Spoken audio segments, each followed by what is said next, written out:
पहला प्रश्न। भगवान, णमो णमो भगवान।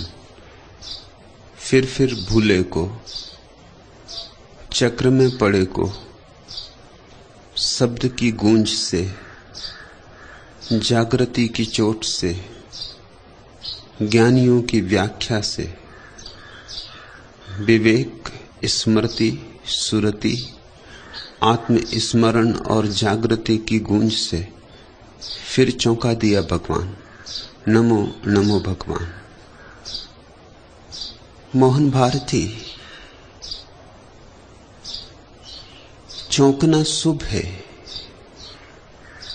लेकिन चौंकना काफी नहीं।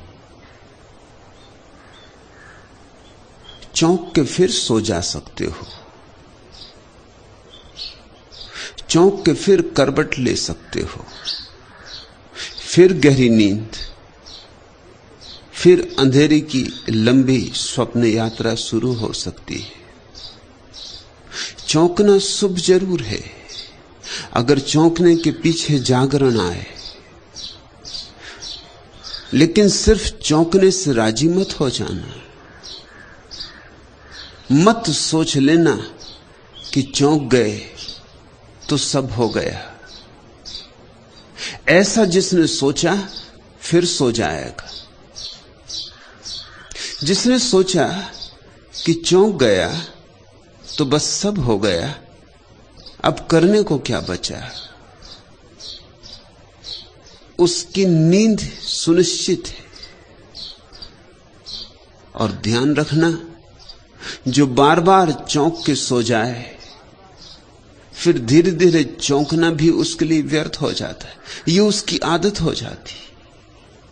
चौंकता है सो जाता है, चौंकता है सो जाता है। तुम कुछ नए नहीं हो, कोई भी नया नहीं। न मालूम कितने बुद्धों, न मालूम कितने जिनों के पास से तुम गुजरे होगे, और न मालूम कितनी बार तुमने कहा होगा नमो नमो भगवान। फिर भूले को, चक्र में पड़े को चौंका दिया, और फिर तुम सो गए और चल पड़ा वही, फिर वही स्वप्न, फिर वही आपाधापी, फिर वही मन का विक्षिप्त व्यापार। चौंकने का उपयोग करो। चौंकना तो केवल शुरुआत है, अंत नहीं। सौभाग्य है, क्योंकि बहुत हैं जो चौंकते भी नहीं। ऐसे जड़ हैं, ऐसे वधिर हैं, उनके कान तक आवाज भी नहीं पहुंचती, और अगर पहुंच भी जाए तो वे उसकी अपने मन के अनुसार व्याख्या कर लेने में बड़े कुशल हैं। अगर ईश्वर भी उनके द्वार पर दस्तक दे तो वो अपने को समझा लेते हैं हवा का झोंका होगा, कि कोई राहगीर भटक गया होगा, कि कोई अनजान अपरिचित राह पूछने के लिए द्वार खटखटाता होगा। हजार मन की व्याख्याएं हैं अपने को समझा लेने की, और जिसने व्याख्या की उसने सुना नहीं। सुनो, व्याख्या ना करना। सुनो और चोट को पचा मत जाना। चोट का उपयोग करो। चोट सृजनात्मक है।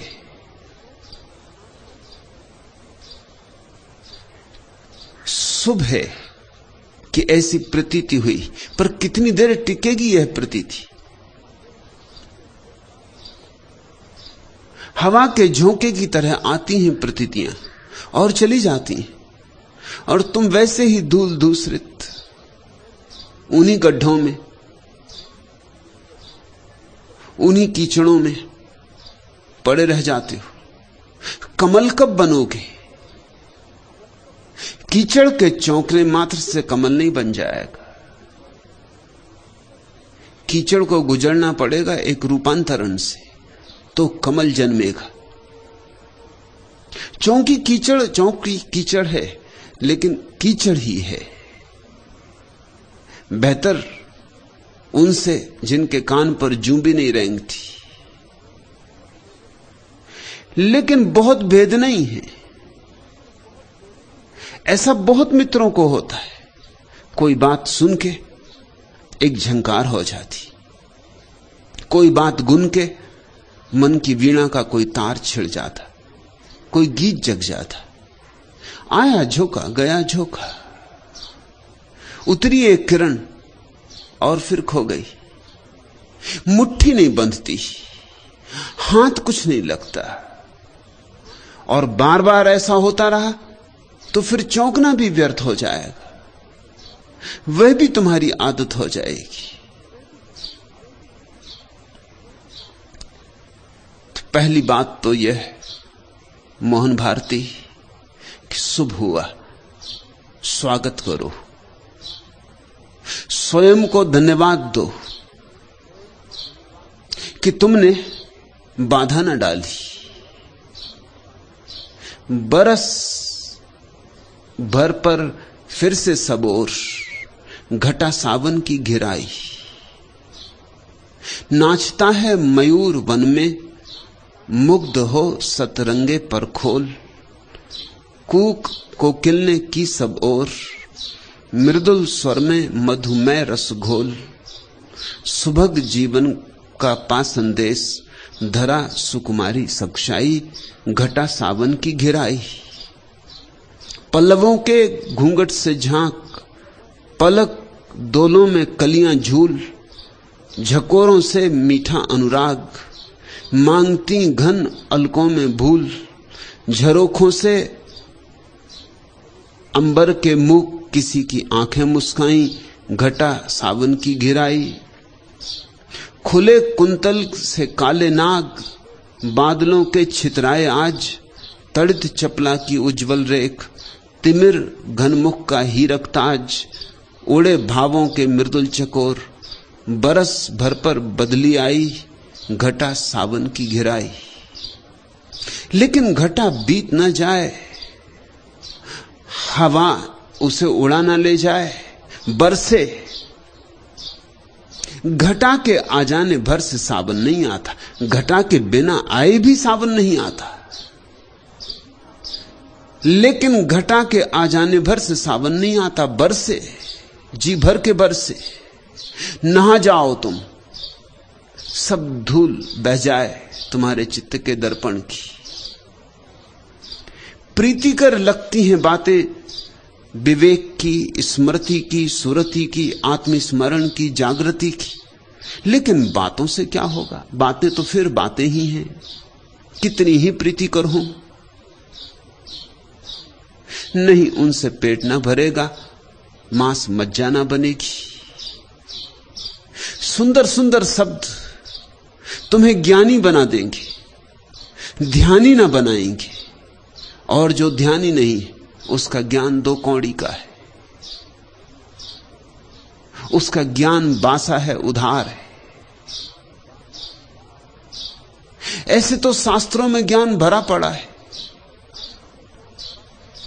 पढ़ लो, संग्रहित कर लो, जितना चाहो उतना कर लो, वेद कंठस्थ कर लो, तो भी तुम ही रहोगे।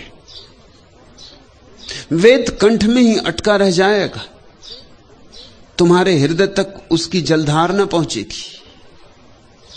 सिर्फ ध्यान पहुंचता है हृदय तक, ज्ञान नहीं पहुंचता।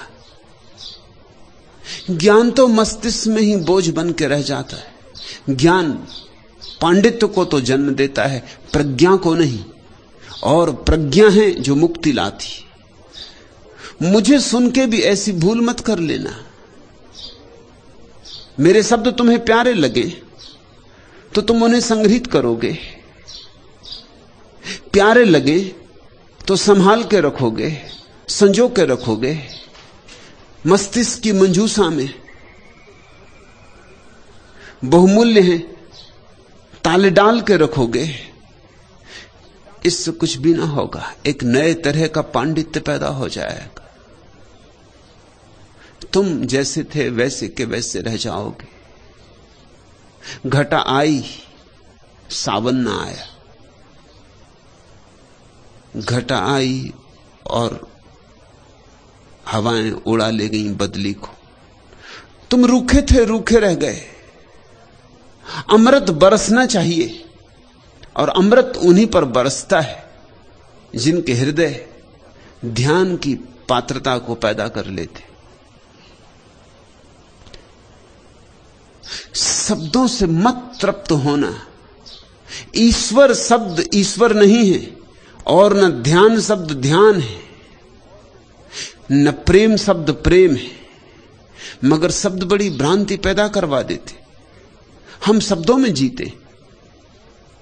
मनुष्यता की सबसे बड़ी खोज शब्द है, भाषा। और चूंकि मनुष्य की सबसे बड़ी खोज भाषा है, इसलिए मनुष्य भाषा में जीता है। प्रेम की बात करते करते भूल ही जाती है ये बात कि प्रेम हुआ नहीं अभी। बात करते करते भरोसा आने लगता है। बहुत बार दोहराने से आत्मसम्मोहन हो जाता है। लेकिन प्रेम कुछ बात और है, स्वाद उसका कुछ और है। पियोगे तो जानोगे। प्रेम शराब है, मदमस्त होगे तो जानोगे।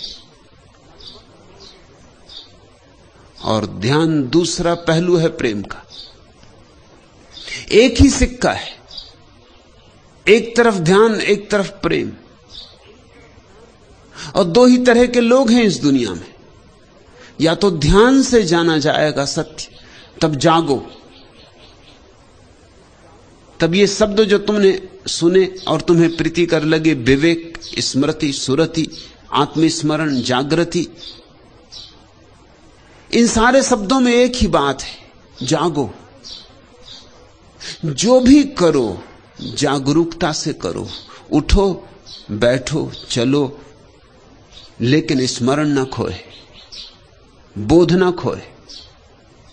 यंत्रवत मत चलो, मत उठो, मत बैठो। महावीर ने कहा है, विवेक से चले, विवेक से उठे, विवेक से बैठे। एक एक कृत्य जागृति के रस से भर जाए।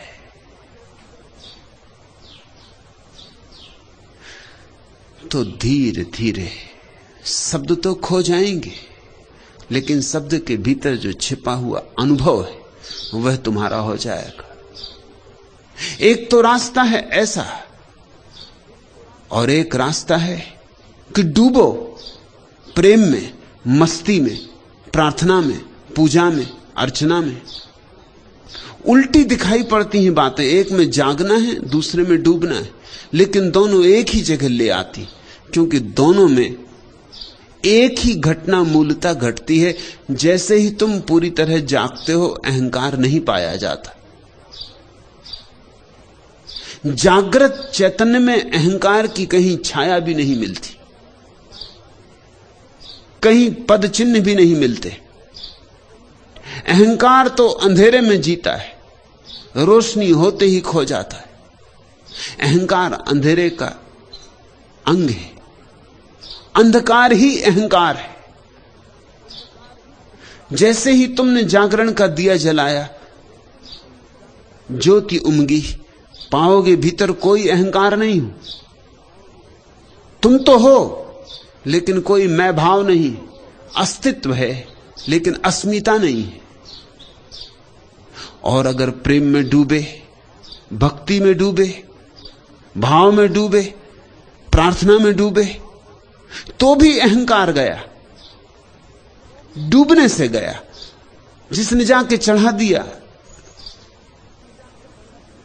परमात्मा के चरणों में अपने को, चढ़ाते ही वह नहीं बचा। यद्यपि विपरीत दिखाई पड़ती हैं दोनों बातें, ध्यान और प्रेम, और आज तक मनुष्य जाति के इतिहास में कोई चेष्टा नहीं हुई कि ध्यान और प्रेम को एक साथ जोड़ा जा सके। बुद्ध ध्यान की बात करते हैं, मीरा प्रेम की बात करती है, महावीर ध्यान की बात करते हैं, चैतन्य प्रेम की बात करते हैं। दोनों के बीच कोई तालमेल नहीं बैठ सका, कोई सेतु नहीं बन सका। बनना चाहिए सेतु, क्योंकि दोनों में कुछ विरोध नहीं है, दोनों का परिणाम एक है। यात्रा पथ भिन्न हो भला, मंजिल एक है, गंतव्य एक है। कोई अपने को डुबा के खो देता है, कोई अपने को जगा के खो देता है। दोनों हालत में अहंकार खो जाता है, और अहंकार खो जाए तो परमात्मा ही शेष रह जाता है। यद्यपि ध्यानियों और प्रेमियों की भाषा भी अलग अलग होगी स्वभावतः।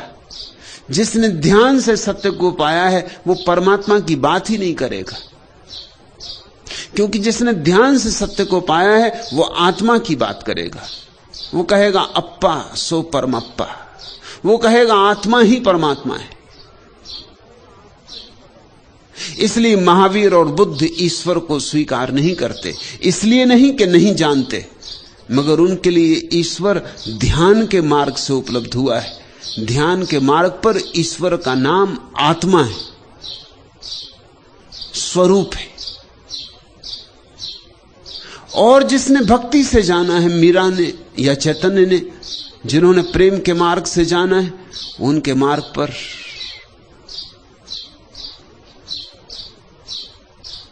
अनुभूति तो वही है निरअहंकारिता की, लेकिन अनुभूति को अभिव्यक्त देने का शब्द अलग है। वे परमात्मा की बात करेंगे। इन शब्दों से बड़ा विवाद पैदा हुआ है। मैं अपने सन्यासियों को चाहता हूं इस विवाद में मत पड़ना।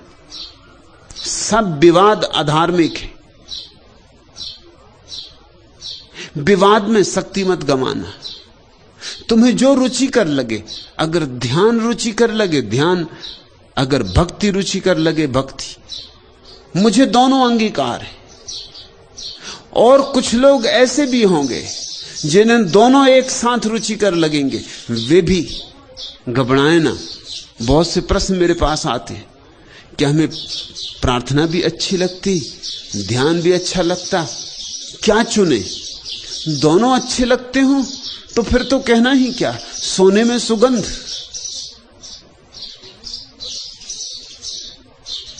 फिर तो तुम्हारे ऊपर ऐसा रस बरसेगा जैसा अकेले ध्यानी पे भी नहीं बरसता और अकेले भक्त पे भी नहीं बरसता।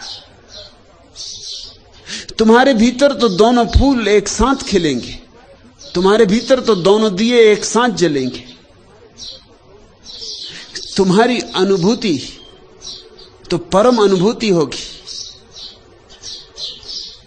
मेरी चेष्टा यही है कि प्रेम और ध्यान संयुक्त हो जाएं और धीरे धीरे अधिकतम लोग दोनों पंखों को फैलाएं और आकाश में उड़ें। जब एक पंख को फैला के लोग पहुंच गए सूरज तक, तो जिसके पास दोनों पंख होंगे उसका तो कहना ही क्या।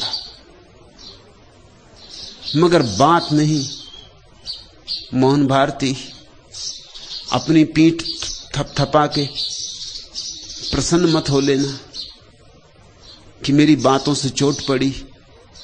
चोट खो ना जाए, चोट पड़ती ही रहे और गहन होती जाए। चोट को झेलते ही जाना, लगते लगते ही तीर लग पाएगा, होते होते ही बात हो पाएगी।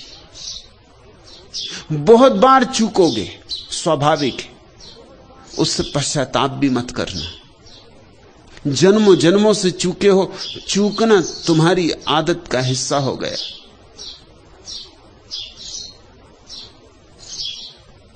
घबराना भी मत, क्योंकि जो पहुंचे हैं वे भी बहुत चूक चूक कर पहुंचे। कोई महावीर तुमसे कम नहीं चूके थे, कोई दरिया तुमसे कम नहीं चूके थे। अनंत अनंत काल तक चूकते रहे, पर फिर एक दिन पहुंचना हुआ। तुम भी अनंत काल से चूकते रहे हो, एक दिन पहुंचना हो सकता है। और चूकने वाले पहुंच गए, तुम भी पहुंच सकते हो। मगर जीवन बदलता है अनुभव से, अनुभूति से। एक मित्र ने पूछा है कि आपने कहा कि जड़वत गायत्री का पाठ करते रहने से कुछ सार नहीं, तो उन्होंने कहा है कि मैं तो यहां आपके आश्रम में भी लोगों को जड़वत ध्यान करते देख रहा हूं, इससे क्या सार है? भाई मेरे, तुमने ध्यान किया? तुम कैसे देखोगे दूसरों को कि वे जड़वत ध्यान कर रहे हैं या आत्मवत?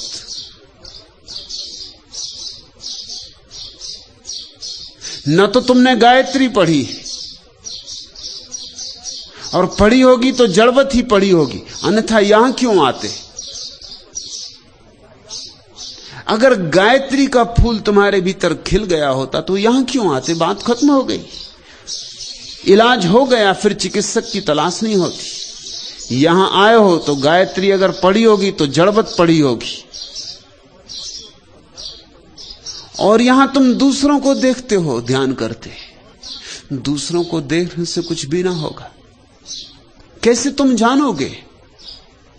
अगर दो प्रेमी एक दूसरे को गले लगा रहे हो तो कैसे तुम जानोगे कि वस्तुतः गले लगाने का अभिनय कर रहे हैं या सच में ही हृदय में उमंग उठी, प्रीति जगी, गीत बहा है? कैसे जानोगे बाहर से? बाहर से जानने का कोई उपाय नहीं। यह भी हो सकता है अभिनय ही कर रहे हो, औपचारिक हो,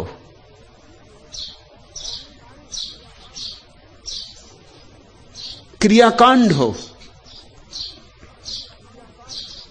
यह भी हो सकता है कि वस्तुतः भीतर आनंद जगा हो, मगर बाहर से जानने का कोई उपाय नहीं। तुम भी थोड़ा नाचो, गाओ, गुनगुनाओ। इतने दूर आ ही गए हो तो ऐसे थोथे प्रश्न पूछ के वापस मत लौट जाना। ये प्रश्न तो तुम वहीं पूछ सकते थे। यहां आ गए हो तो थोड़ी यहां की शराब पियो, चखो,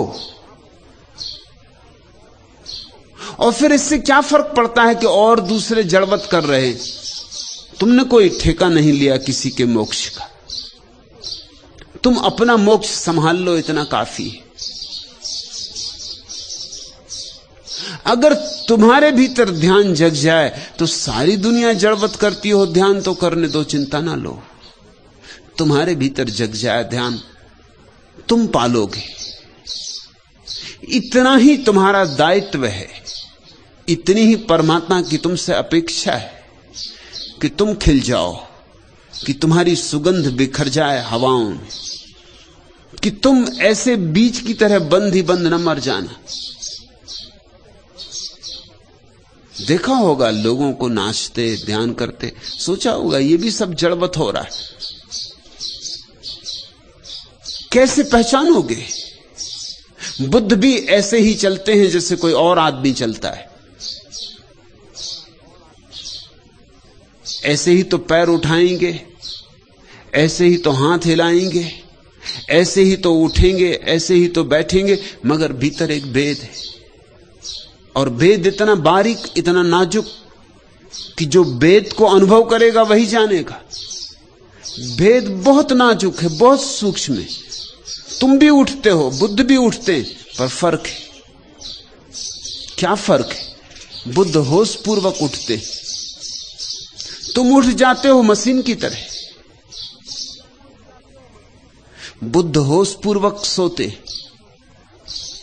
नींद में भी होश की एक धारा बहती रहती। कृष्ण ने कहा है जो सबके लिए गहन रात्रि है, तब भी योगी जागा हुआ है। या निशा सर्वभूतायाम तस्याम जागृति संयमी। लेकिन तुम योगी को सोया हुआ देखोगे तो भेद न कर पाओगे योगी में और भोगी में, कि कर पाओगे भेद? दोनों एक से मालूम पड़ेंगे, दोनों सोए हैं। भेद भीतर है, बहुत भीतर है।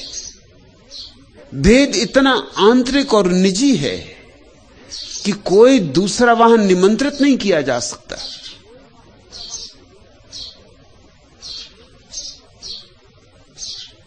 उस अंतरतम में तो तुम अपने ही भीतर डुबकी मारोगे तो उतर पाओगे। आनंद ने बुद्ध से पूछा है कि मैं आपको सोते देखता हूं। वर्षों आनंद बुद्ध के साथ रहा, तब उसे यह धीरे धीरे अनुभव हुआ कि कुछ भेद है। 40 साल बुद्ध के साथ रहा, 40 साल बुद्ध की सेवा में रत रहा, सुबह से लेकर रात तक, जब तक बुद्ध सो न जाए तब तक बिस्तर पर न जाए। जिस कक्ष में बुद्ध सोए वहीं सोता था, रात कब जरूरत पड़ जाए। कभी नींद ना आती होगी, कभी नींद देर से आती होगी, तो बुद्ध को सोया हुआ देखता रहता था। वर्षों बाद यह ख्याल आया कि थोड़ा सा कुछ भेद मालूम पड़ता है, मगर वो भी धुंधला धुंधला। बुद्ध से पूछा उसने, मेरे सोने में और आपके सोने में भी क्या कुछ भेद है? खैर, जागने में तो मेरे और आपके भेद है। मुझे कोई गाली दे तो दुख होता, क्रोध होता। आपको कोई गाली दे तो क्रोध नहीं होता, दुख नहीं होता।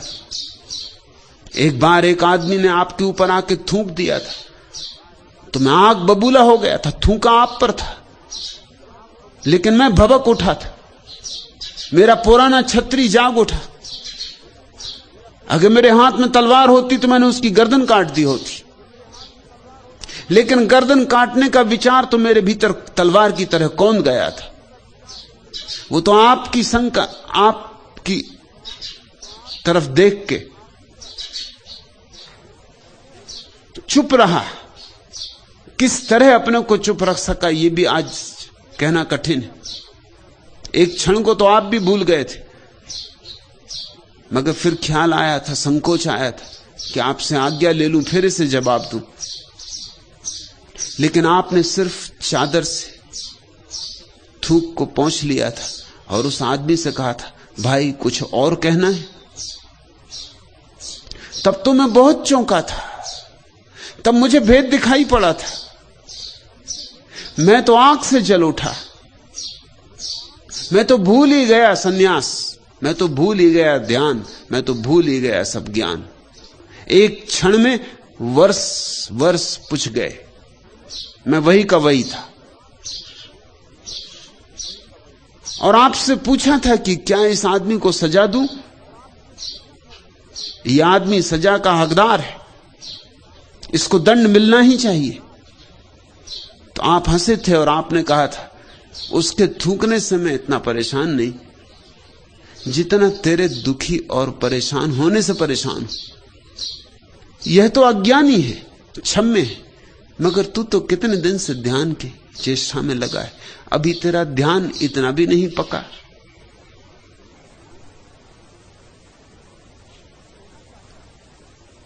यह मनुष्य कुछ कहना चाहता है, तू थूकने को देख रहा है। यह कुछ ऐसी बात कहना चाहता है जो शब्दों से नहीं कही जा सकती। ऐसा अक्सर प्रेम में और घृणा में हो जाता है, इतने गहरे भाव कि शब्द में नहीं आते। किसी से प्रेम होता तो तुम गले लगा लेते हो, क्यों? क्योंकि भाषा में कहने से काम नहीं चलेगा, भाषा छोटी पड़ जाती। गले लगा के तुम यही तो कहते हो कि भाषा असमर्थ है, कुछ कृत्य करते हो। ऐसे ही यह आदमी क्रोध से जल रहा है, मेरी मौजूदगी से इसे पीड़ा है, मेरे शब्दों से इसे चोट लगी है, मेरे वक्तव्य ने इसकी धारणाओं को खंडित किया है। यह प्रज्वलित है, ये इतना प्रज्वलित है कि कोई गाली काम नहीं करेगी, इसलिए इस बेचारे को थूकना पड़ा है। इस पर दया करो। इसलिए मैं इससे पूछता हूं कि भाई कुछ और कहना है? ये तो मैं समझ गया, अब और भी कुछ कहना है या बस इतना ही कहना है? ये वक्तव्य है इसका, थूकने को मत देखो।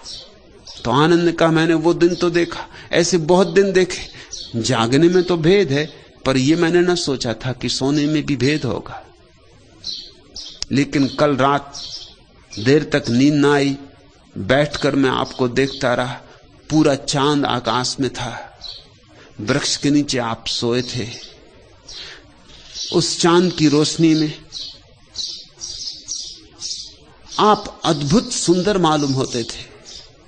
तब अचानक बिजली जैसे कौंध गई। ऐसा मुझे ख्याल आया, कितने वर्ष हो गए आपको सोते देख के, ये बात मुझे कभी पहले क्यों ना याद आई कि आप जिस आसन में सोते, रात भर उसी आसन में सोए रहते हैं, बदलते नहीं।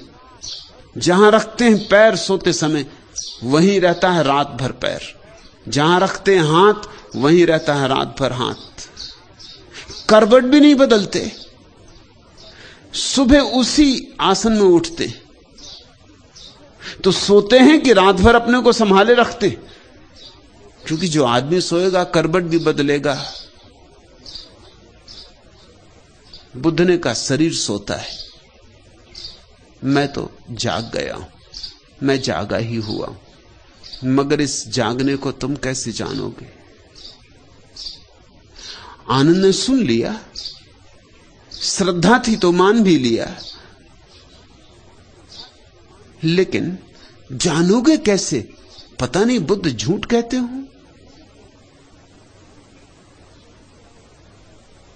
पता नहीं सिर्फ अभ्यास कर लिया हो एक ही करवट सोने का।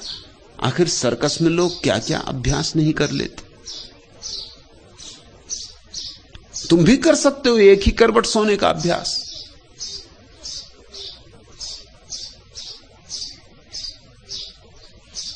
बड़ी आसानी से कर सकते हो।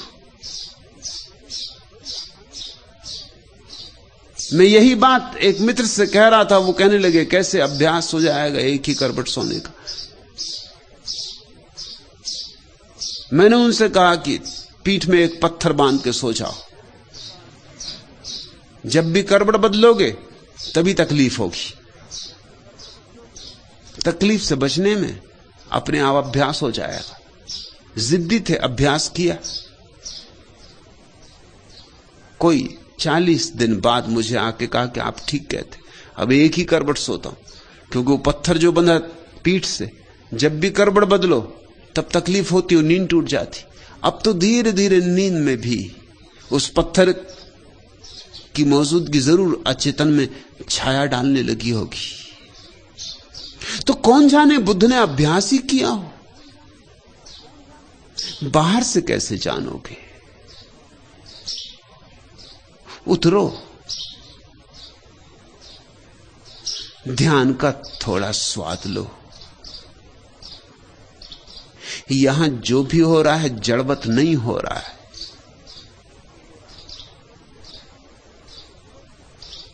जड़वत ही करना हो तो दुनिया में बहुत स्थान है करने को, यहां आने की जरूरत नहीं।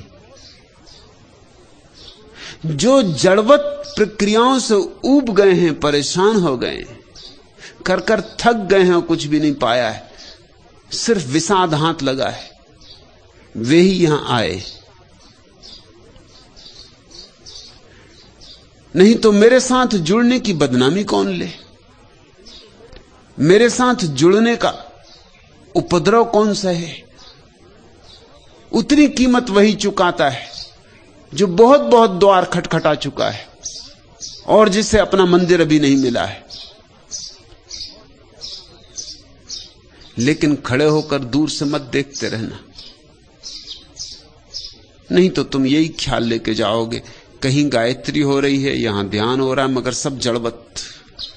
कैसे तुमने ये निर्णय ले लिया कि ये जड़वत हो रहा है? जरा लोगों की आंखों में देखो, जरा लोगों के आनंद में झांको। उनकी मस्ती को थोड़ा पहचानो, मगर वह पहचान भी तभी होगी जब भीतर तुम्हारे भी थोड़ी नई हवाएं बहें, सूरज की नई किरणें उतरे, तुम्हारा मन मयूर नाचे। तब मोहन भारती चौंक गए। सुबह घटा घिराई, सुबह मंगलगान करो। पर घटा बरसे, बहुत हो चुकी देर ऐसे भी, अब घटा बिना बरसे ना जाए। ये अमीरस बरसे, तुम इसमें भीगो और भीगने लगोगे तो पाओगे अंत नहीं। जितने भीगोगे उतने ही पाओगे और भी भीगने को शेष है। जैसे जैसे सावन आएगा लगेगा और भी सावन आने को शेष है। एक फूल क्या खिला तो वसंत थोड़ी आ गया। एक वसंत एक फूल के खिलने से नहीं। फूल तो खबर देता है कि आ रहा वसंत, आ रहा वसंत। हजार हजार फूल खिलेंगे, लाख लाख फूल खिलेंगे। एक एक व्यक्ति के भीतर इतनी क्षमता है कि सारे वेद, सारे कुरान, सारी गीताएं, सारे धम्मपद एक एक व्यक्ति के भीतर खिल सकते हैं।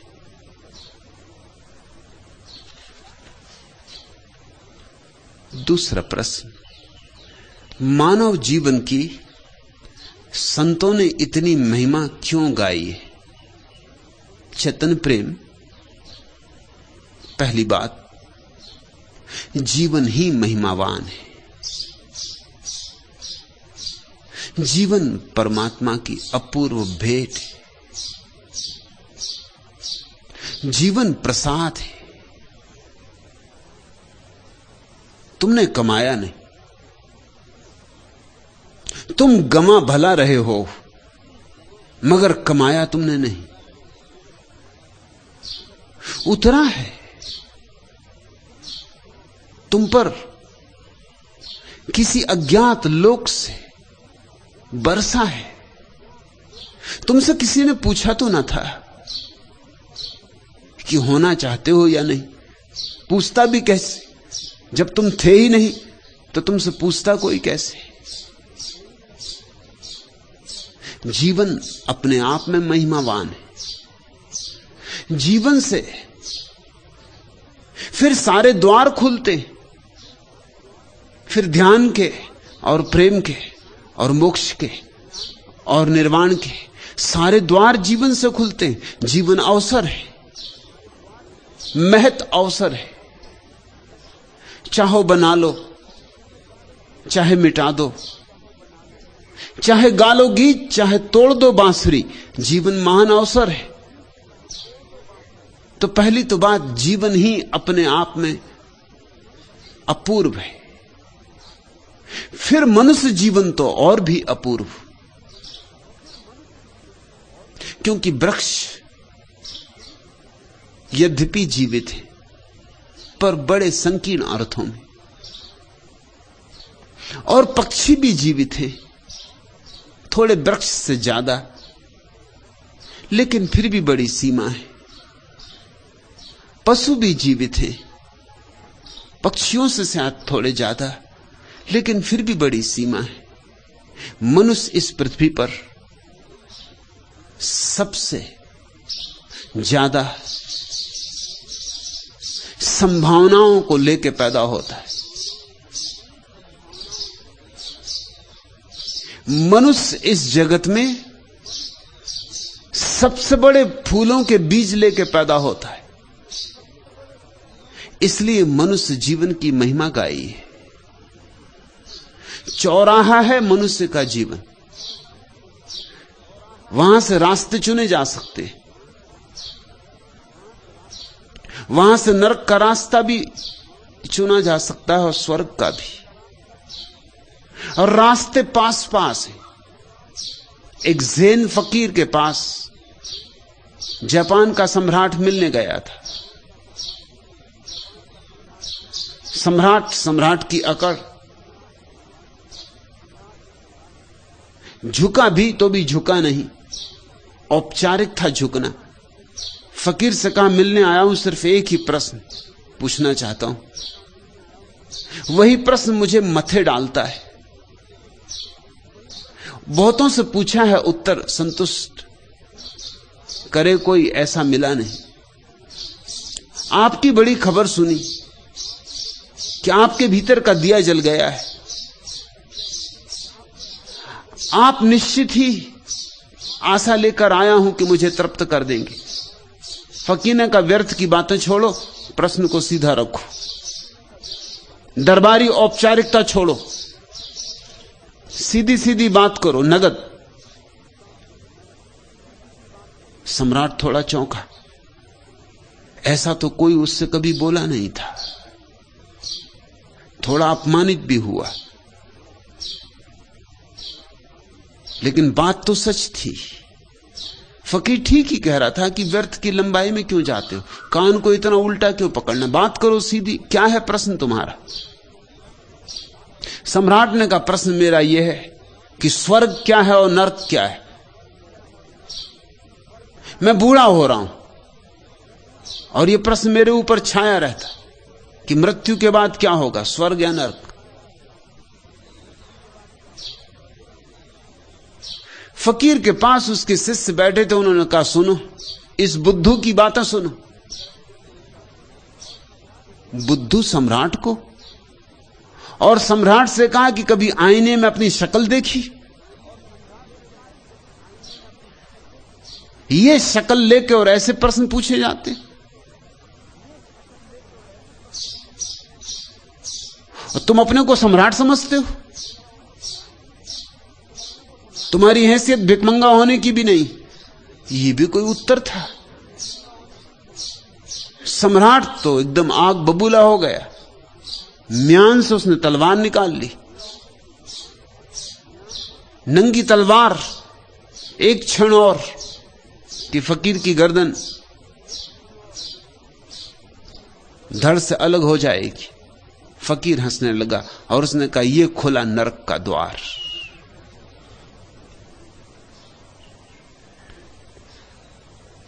एक गहरी चोट, एक अस्तित्वगत उत्तर, यह खुला नरक का द्वार। समझा सम्राट, तत्क्षण तलवार म्यान में भीतर चली गई, फकीर के चरणों पर सिर रख दिया। उत्तर तो बहुतों ने दिए थे, शास्त्रीय उत्तर, मगर अस्तित्वगत उत्तर, ऐसा उत्तर कि प्राणों में चुभ जाए तीर की तरह, ऐसा स्पष्ट कर दे कोई कि कुछ और पूछने को शेष न रह जाए। यह खुला नरक का द्वार। झुक गया फकीर के चरणों में। अब इस झुकने में औपचारिकता न थी, दरबारीपन न था, अब यह झुकना हार्दिक था। फकीर ने कहा और यह खुला स्वर्ग का द्वार। पूछना है कुछ और ध्यान रखो, स्वर्ग और नरक मरने के बाद नहीं, स्वर्ग और नरक जीने के ढंग है, शैलियां हैं। कोई चाहे यहीं स्वर्ग में रहे, कोई चाहे यहीं नरक में रहे, कोई चाहे सुबह स्वर्ग में रहे, सांझ नरक में रहे, कोई चाहे क्षण भर पहले स्वर्ग और क्षण भर बाद नरक। और ऐसा ही तुम्हारी जिंदगी में रोज घट रहा है। मनुष्य जीवन की महिमा है। इस सम्राट में क्या खूबी थी? बोध।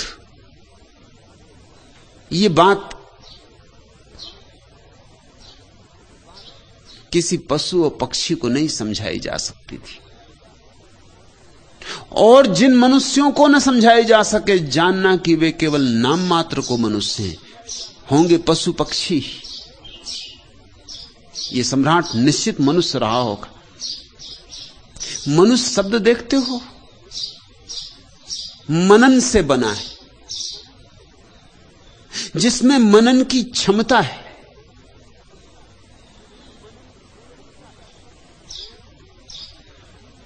अंग्रेजी का शब्द मैन भी मनन से ही बना है।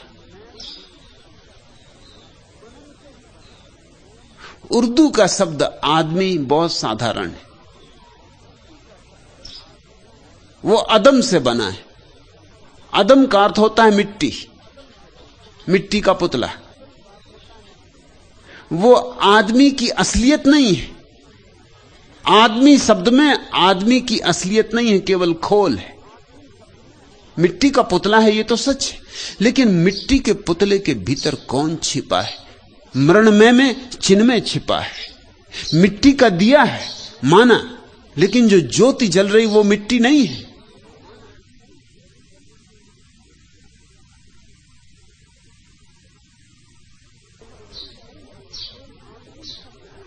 आदमी शब्द में खोल की चर्चा है, मनुष्य शब्द में उस खोल के भीतर छिपे हुए गूदे की चर्चा है, आत्मा की चर्चा है। मनुष्य वह जो मनन कर सके, जिसके सामने विकल्प खड़े हों तो मनन पूर्वक चुन सके, यंत्रवत नहीं, मनन पूर्वक चुन सके, ध्यान पूर्वक चुन सके, जागरूकता से एक विकल्प को चुने। ऐसे जाग जाग के जो कदम रखता है वही मनुष्य से। सबको तो हमें आदमी कहना चाहिए, मनुष्य नहीं। आदमी सभी हैं, मनुष्य बहुत कम है।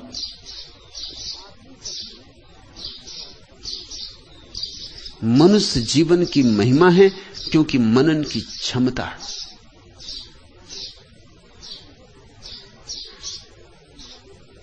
दृष्टि है मनुष्य के पास एक,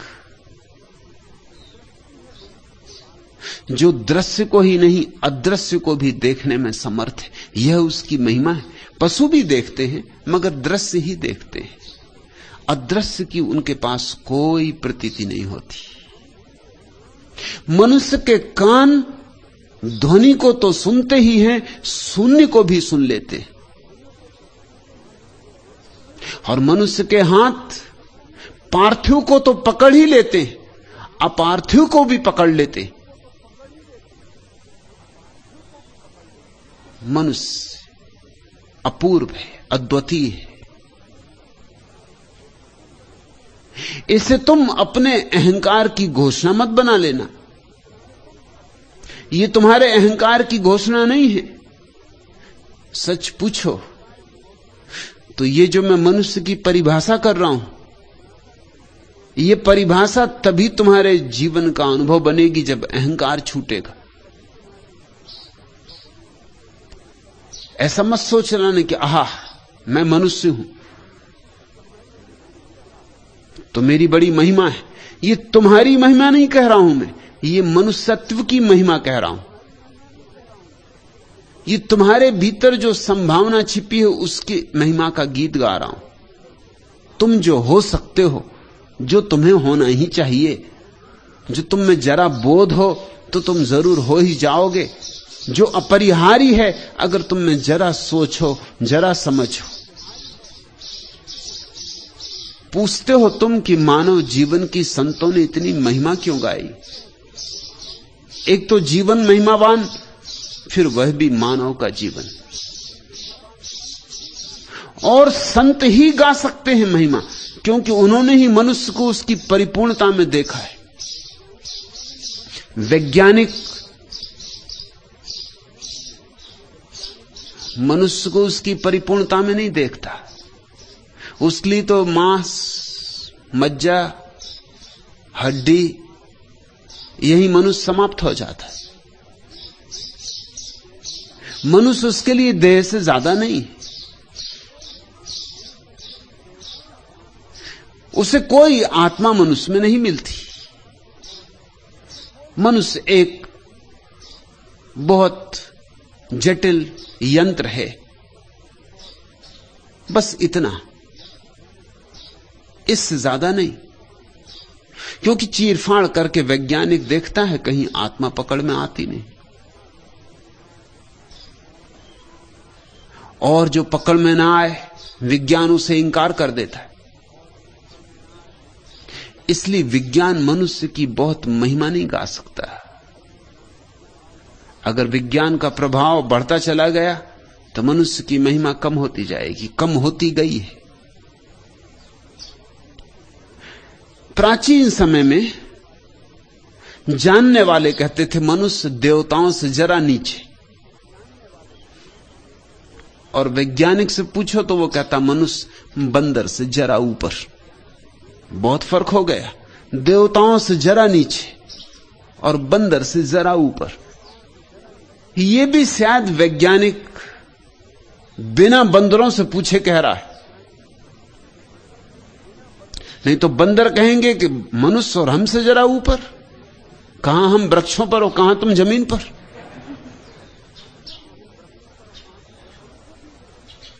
हमसे भी नीचे।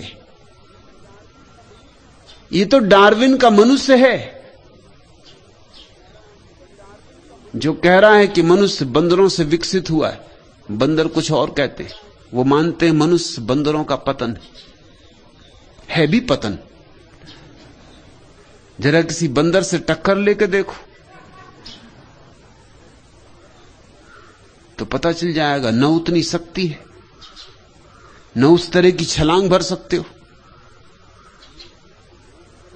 न एक वृक्ष से दूसरे वृक्षों पर कूद सकते हो, न वृक्षों पर रह सकते हो। क्या पा लिया है? बंदर से बहुत कमजोर हो गए हो।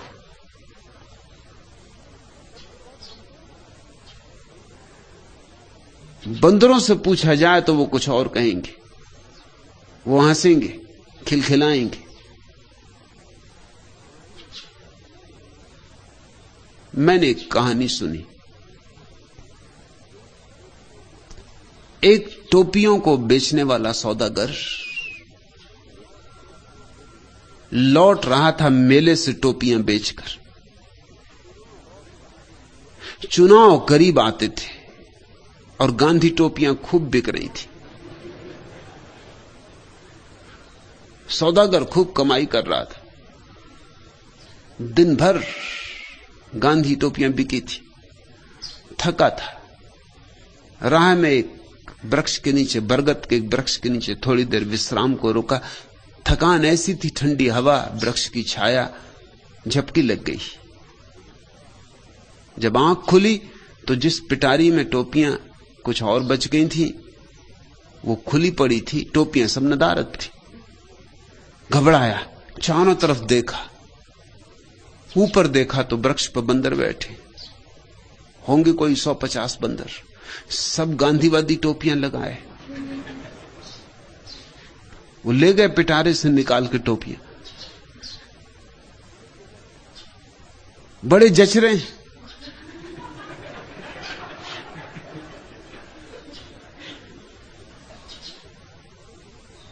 बिल्कुल भारतीय संसद के सदस्य मालूम होते। घबराया सौदागर, कभी इनसे टोपियां कैसे वापस ले ली। तब उसे याद आई कभी सुनी बात कि बंदर नकलची होते। तो उसके अपने सिर पे एक ही टोपी बची थी, वो उसने निकाल के फेंक दी। उसका फेंकना टोपी का कि सारे बंदरों ने टोपियां निकाल के फेंक दी। टोपियां बटोर के बड़ा प्रसन्न सौदागर घर लौट आया।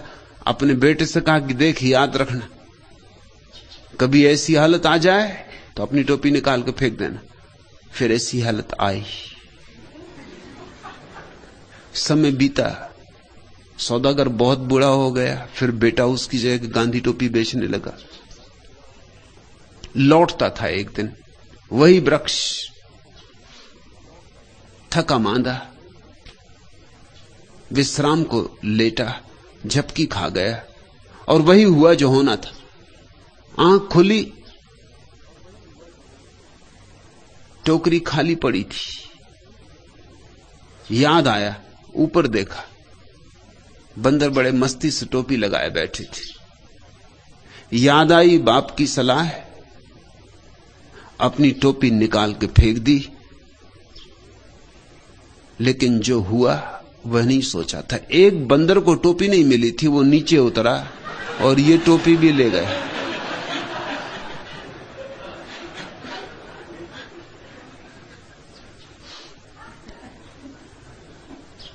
आखिर बंदर भी अपने बेटों को समझा गए होंगे कि दोबारा धोखा न खाना। एक दफा हम खा गए धोखा, अब तुम जरा सावधान रहना, इस सौदागर का बेटा कभी ना कभी इस झाड़ के नीचे विश्राम करेगा और टोपी फेंकेगा, तब तुम जल्दी से उस टोपी को भी उठा लेना। जो गलती हमने की है वो मत करना। वैज्ञानिक से पूछो तो ज्यादा से ज्यादा कहेगा कि बंदर से थोड़ा सा विकसित। जो देवताओं से थोड़ा नीचे हुआ करता था वो बंदरों से थोड़ा ऊपर होकर रह गया। मनुष्य की गरिमा महिमा बुरी तरह खंडित हुई है। वैज्ञानिक करे भी तो क्या करे, उसकी जो विधि है उस विधि के कारण ही आत्मा से उसका कोई संस्पर्श नहीं हो सकता। मनुष्य के भीतर छिपे हुए जीवन से उसका कोई नाता नहीं बन सकता। तो जीवन के बिना, आत्मा के बिना आदमी सिर्फ एक मशीन रह जाता है, कुशल मशीन पर मशीन। और इसीलिए फिर आदमियों को काटना हो तो कोई अड़चन नहीं होती। जोसेफ स्टालिन ने रूस में लाखों लोग काट डाले, जरा भी अड़चन नहीं हुई। अड़चन का कोई कारण न रहा, क्योंकि कम्युनिज्म मानता है कि आदमी में कोई आत्मा है ही नहीं। अगर आत्मा नहीं है तो मारने में हर्ज क्या है? कोई अपनी कुर्सी तोड़ डाले तो इसमें कोई पाप थोड़ी हो जाएगा। कोई अपना बिजली का पंखा तोड़ दे, इसमें कोई पाप थोड़ी हो जाएगा। कोई कितनी ही बहुमूल्य मशीन को नष्ट भ्रष्ट कर दे, कितनी ही बारीक और नाजुक घड़ी हो, कोई पत्थर पर पटक दे, तो भी तुम ये नहीं कह सकते कि तुमने पाप किया। जोसेफ स्टालिन बड़ी सरलता से लाखों लोगों को मार सका, काट सका। कारण था कम्युनिज्म का सिद्धांत कि आदमी में कोई आत्मा नहीं। जब आत्मा नहीं तो बात खत्म हो गई। मिट्टी के पुतलों को गिराने में क्या अड़चन है? काटो, जो हमारे साथ राजी ना हो उसे मिटाओ। और अगर मनुष्य में आत्मा नहीं तो स्वतंत्रता की क्या आवश्यकता है? स्वतंत्रता किसकी? स्व ही नहीं है तो स्वतंत्रता किसकी? अगर आदमी मशीनें हैं तो उनको भोजन दो, कपड़े दो, छप्पड़ दो और काम लो। इससे ज्यादा की ना उन्हें जरूरत है, न इससे ज्यादा की चिंता करने का कोई कारण है। जीसस ने कहा है मनुष्य केवल रोटी के सहारे नहीं जी सकता, लेकिन कम्युनिज्म यही कहता है कि रोटी के अतिरिक्त आदमी को और चाहिए भी क्या। और बाकी सब बुर्जुआ बकवास है। रोटी मिले, छप्पड़ मिले, कपड़ा मिले, बात खत्म हो गई। लोकतंत्र, स्वतंत्रता, ये सब बातचीत है, व्यर्थ की बातचीत है। नहीं, संत ही मनुष्य की महिमा का गीत गा सकते हैं, वैज्ञानिक नहीं गा सकता। क्योंकि संत को ही अनुभव होता है अपने भीतर छिपे हुए परमात्मा का, अपने भीतर छिपे हुए खजानों का, प्रभु के राज्य का। और जिसने अपने भीतर उस परम ज्योति को जगमगाते देखा है, वह कैसे ना गीत गाए मनुष्य के महिमा के? क्योंकि वो जानता है तुम्हारे भीतर भी वैसी ही ज्योति जगमगा रही। चाहे तुम पीठ किए खड़े हो, नहीं देखते, कोई हर्जा नहीं, मगर ज्योति तो जगमगा रही है। जिसने अपने भीतर का संगीत सुना है, अनाहत नाद सुना है, ओंकार सुना है, वह कैसे मनुष्य की महिमा के गीत ना गाए? जिसने अपने भीतर मिट्टी ही नहीं कमल पाया है, अपूर्व सुगंध उड़ती पाई है, वह कैसे मनुष्य की महिमा के गीत ना गाए? जिसने अपने भीतर मृत्यु पाई ही नहीं अमृत पाया है, वह कैसे मनुष्य की महिमा के गीत ना गाए? तुम पूछते हो चैतन्य प्रेम, मानव जीवन की संतों ने इतनी महिमा क्यों गाई? तुम्हारे अहंकार को सजाने के लिए नहीं, तुम्हारे अहंकार को और बलिष्ठ और पुष्ट करने के लिए नहीं। सत्य है यह कि मनुष्य के भीतर एक विराट आकाश छिपा है। जो अपने भीतर उतर जाए वो जगत के रहस्यों के द्वार पर खड़ा हो जाता है। उसके लिए मंदिर के द्वार खुल जाते। जो अपने भीतर की सीढ़ियां उतरने लगता है वह जीवन के मंदिर की सीढ़ियां उतरने लगता है। जो अपने भीतर जितना गहरा जाता है उतना ही परमात्मा का अपूर्व अद्वितीय रूप, सौंदर्य, सुगंध, संगीत सब बरस उठता है। कितना है जीवन अनमोल। रजत रश्मियों सी मुस्कान, सौरभ में कलियों सा गान, मधु स्मृतियों की दीप सिखासा, घटता बढ़ता प्रतिदिन डोल। अकथित आहों का विश्वास, अनुरंजित भावों का श्वास, तुहिन बिंदु सा निर्न में इस ढलता दुख सुख में द्रखोल। शिथिल पवन का मरमर गीत, भ्रमर कुसुम का मधुमय प्रीत। मृदु स्मित बन बहलाती है, सुरभि मले में प्रतिदिन घोल। मृदु आकांक्षाओं का व्यापार, इच्छाओं का पल पल भार। रोम रोम कंपित कर जाता, स्वर संगम को भ्रमवश तौल। कितना है जीवन अनमोल। थोड़ा देखो अपने जीवन को। ये मुफ्त मिला है, इसलिए ऐसा मत समझ लेना कि मुफ्त है। इसकी कीमत तो कोई भी नहीं, इसलिए यह मत समझ लेना कि इसका मूल्य कुछ नहीं। कीमत और मूल्य बड़े अलग अलग शब्द हैं। भाषा कोश में तो उनका एक ही अर्थ होता है, कीमत और मूल्य। लेकिन जीवन के कोश में एक ही अर्थ नहीं होता। कीमत होती चीजों की जो बाजार में बिकती, बिक सकती, खरीदी जा सकती। लेकिन कुछ ऐसी चीजें हैं जो बाजार में न बिकती हैं न बेची जा सकती। उनको मूल्यवान कहते हैं। मूल्यवान वे चीजें हैं जो कीमत से नहीं मिलती। तुम लाख कीमत चुकाओ तो भी नहीं मिलती। एक सम्राट ने महावीर को जाकर कहा कि मैंने सब जीत लिया, बड़े से बड़े हीरे जवाहरात मेरे खजाने में, ऐसा कुछ इस संसार में नहीं है जो मैंने न पा लिया हो। इधर कुछ दिन से लोग आके खबर देते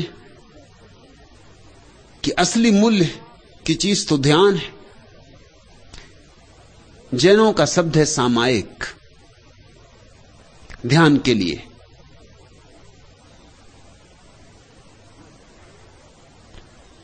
ठीक शब्द है, प्यारा शब्द है, उसके अपने मूल्य हैं। सम हो जाना, समता को उपलब्ध हो जाना, समभाव को उपलब्ध हो जाना, सम्यक्त्व को उपलब्ध हो जाना।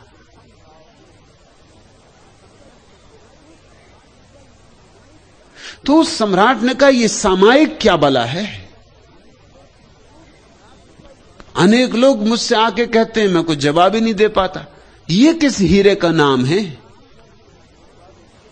ये कहां खरीदूं, कहां मिलेगा।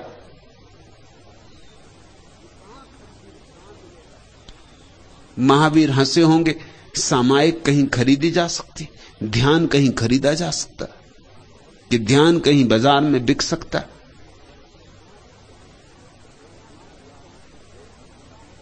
महावीर को हंसते देख के उसने कहा, आप हंसे मत, मैं कोई भी कीमत चुकाने को राजी हूं।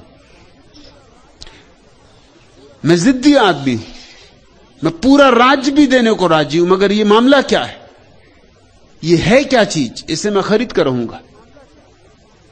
यह मुझे बड़ा कष्ट दे रही बात है कि मेरे पास एक चीज नहीं, ये सामायिक।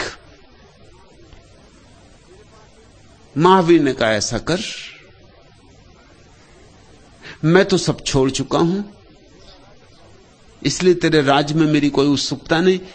मेरा राज्य था वो भी छोड़ चुका हूं, तेरे हीरे जवाहरात भी मेरे लिए कंकड़ पत्थर हैं, मेरे अपने ही बहुत बोझिल हो गए थे, बांट आया हूं।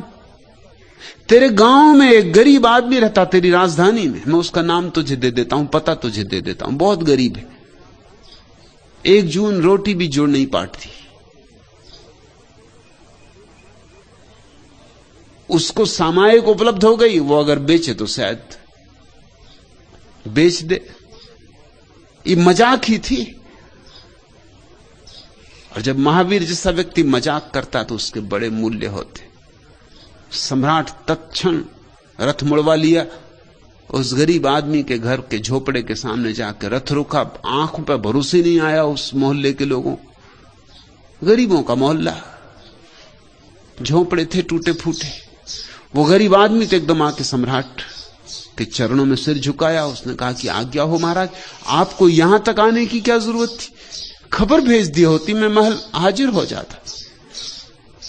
सम्राट ने कहा कि मैं आया हूं सामायिक खरीदने। महावीर ने कहा है कि तुझे सामायिक उपलब्ध हो गई, बेच दे, और जो भी तुझे मूल्य मांगे, मुंह मांगा मूल्य देने को राजी हूं। जैसे महावीर हंसे थे वैसे ही वो गरीब आदमी भी हंसा। उसने कहा महावीर ने आपसे खूब मजाक किया। कुछ चीजें हैं जो कीमत से मिलती हैं, कुछ चीजें हैं जिनका कीमत से कोई संबंध नहीं। सामायिक कुछ वस्तु थोड़ी है कि मैं तुम्हें दे दूं, अनुभव है। जैसे प्रेम अनुभव है, कैसे दे सकते हो? ये तो आंतरिकतम अनुभव है, इसे बाहर लाया ही नहीं जा सकता। मेरी गर्दन चाहिए तो ले लें, मुझे खरीदना हो तो खरीद लें, मैं चल पड़ता हूं, आपका सेवक पैर दबाता रहूंगा। लेकिन ध्यान नहीं बेचा जा सकता। नहीं कि मैं बेचना नहीं चाहता हूं, बल्कि स्वभावतः ध्यान हस्तांतरित नहीं हो सकता। मूल्यवान वे चीजें हैं जो बेची नहीं जा सकती। प्रेम, ध्यान, प्रार्थना, भक्ति, श्रद्धा, ये बेचने वाली बिकने वाली चीजें नहीं है, ये चीजें ही नहीं है,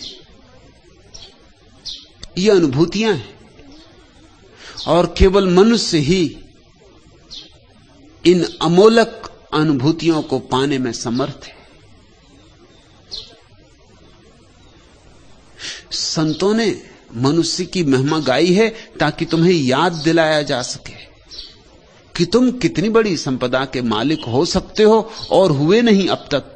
अब और कितनी देर करनी है? किसका यह मौन निमंत्रण? दीर्घ श्वास की पीड़ाओं का है साम्राज्य छिपा अंतर में। मूक मिलन की मूक पिपासा का खग नित उड़ता अंबर में। भरो व्यथा में आज प्रलोभन, है किसका यह मौन निमंत्रण? उस अतीत की कथा कहानी ही सुधियों का नीड़ बन गई। अर्थहीन सैसव की बातें मेरे उर की पीर बन गई। सुधि सपनों पर करो नियंत्रण, है किसका यह मौन निमंत्रण? टूट नैन का निर्मम दर्पण, चिर विछोह की आघातों से। पूछ रहा पथ प्रेम गांव का, तारक दल की हर पांतों से। स्निग्ध प्राण भी कर दो अर्पण, है किसका यह मौन निमंत्रण? तुम्हें निमंत्रण दिया है संतों ने मनुष्य की महिमा गाकर। टूट नैन का निर्मम दर्पण, चिर विछोह की आघातों से। पूछ रहा पथ प्रेम गांव का, तारक दल की हर पांतों से। स्निग्ध प्राण भी कर दो अर्पण, है किसका यह मौन निमंत्रण? सदियों सदियों में संतों ने मनुष्य के गौरव और गरिमा के गीत गाए, इसलिए कि तुम्हें चेताया जा सके कि तुम क्या हो सकते हो। तुम्हारे भीतर छिपी पड़ी संभावनाओं को पुकारा जा सके, तुम्हें झकझोर के जगाया जा सके। जैसे बीज भूल गया हो कि उसे फूल होना हो, ऐसी तुम्हारी दशा है। कि नदी भूल गई हो कि उसे सागर तक पहुंचना है, ऐसी तुम्हारी दशा है। कि नदी किसी घाट पर ही अटक गई हो, और सागर तक जाने का स्मरण ना रहा हो, ऐसी तुम्हारी दशा है। सागर होना है तुम्हें, सागर होना तुम्हारा स्वरूप सिद्ध अधिकार है। परमात्मा होना है तुम्हें, परमात्मा से कम हुए बिना राजी मत होना। इसलिए तुम्हारी महिमा के गीत संतों ने गाए, तुम्हारे अहंकार को श्रृंगार करने के लिए नहीं।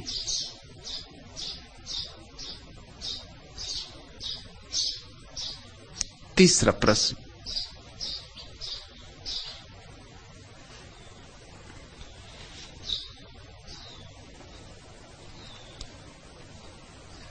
जीवन सत्य है या असत्य? कृष्ण तीर्थ, जीवन अपने में न तो सत्य है और न असत्य। जीवन अपने में तो सिर्फ एक अवसर है, कोरा अवसर। सत्य भी बन सकता है, असत्य भी बन सकता है। जीवन तो एक कोरा कैनवास है, उस पर तुम कैसे रंग डालोगे, उस पर तुम अपनी तूलिका लेकर क्या उभारोगे, तुम पर निर्भर है। तुम मालिक हो, अपने आप में बनी बनाई कोई चीज नहीं है, कोई रेडीमेड। जन्म के साथ तुम्हारे हाथ में जीवन नहीं दे दिया गया है। जन्म जीवन नहीं है, जन्म तो केवल सिर्फ तुम्हें एक अवसर है। अब तुम जीवन को बनाओ। जीवन एक सृजन है, जीवन ना तो सत्य है और ना असत्य। बुद्ध ने भी एक जीवन बनाया, कबीर ने, नानक ने, मोहम्मद ने, दरिया ने। एक जीवन तैमूर लंग ने भी बनाया, नादिर शाह ने, हिटलर ने।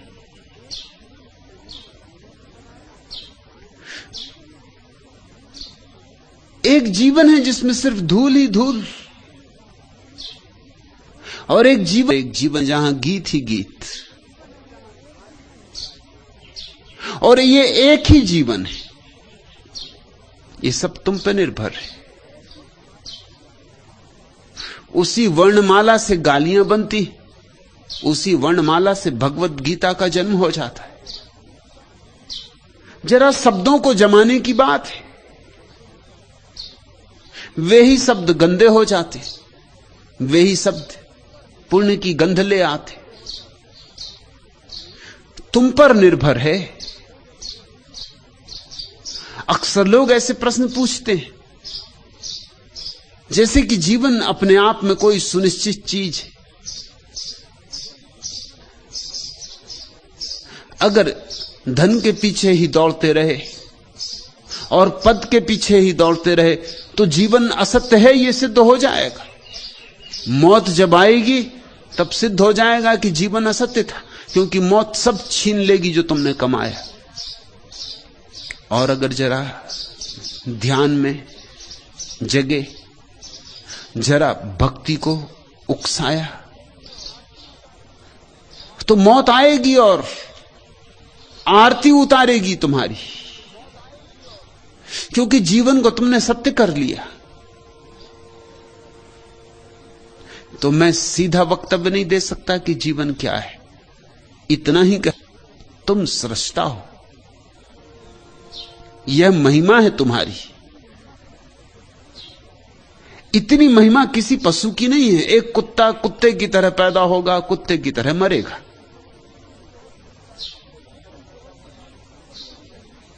लेकिन बहुत से मनुष्यों को भी हम कहते हैं कुत्ते की तरह मरते। पैदा हुए थे मनुष्य की तरह, मरते कुत्ते की तरह। ये तो बड़ी अजीब बात हो गई। कुत्ता तो क्षम्य है, कुत्ते की तरह पैदा हुआ था, कुत्ते की तरह मरा। भाषा में कहावत है ना, कुत्ते की मौत। वो कुत्ते के संबंध में नहीं है, क्योंकि कुत्ते का क्या कसूर। कुत्ता पूरा का पूरा पैदा होता है। अवसर नहीं है कुत्ते के जीवन में। न तो बुद्ध हो सकता है, न चंगेज खान हो सकता है, न स्वर्ग न नरक। कुत्ता पूरा का पूरा पैदा होता है। इसलिए तुम किसी कुत्ते से यह नहीं कह सकते कि तुम थोड़े कम कुत्ते हो, या कि कह सकते हो, हां आदमी से कह सकते हो कि तुम जरा थोड़े कम आदमी मालूम होते हो। किसी से कह सकते हो कि तुम आदमी कब होगे, कि तुम्हें आदमी होना है या नहीं होना है। आदमी हो जाओ। मगर जानवरों के संबंध में ये सब सत्य नहीं हो सकते। सिंह सिंह है, कुत्ता कुत्ता है, पीपल पीपल है, बरगद बरगद है, जो है वैसा है। रूपांतरण का कोई उपाय नहीं, क्रांति की कोई संभावना नहीं।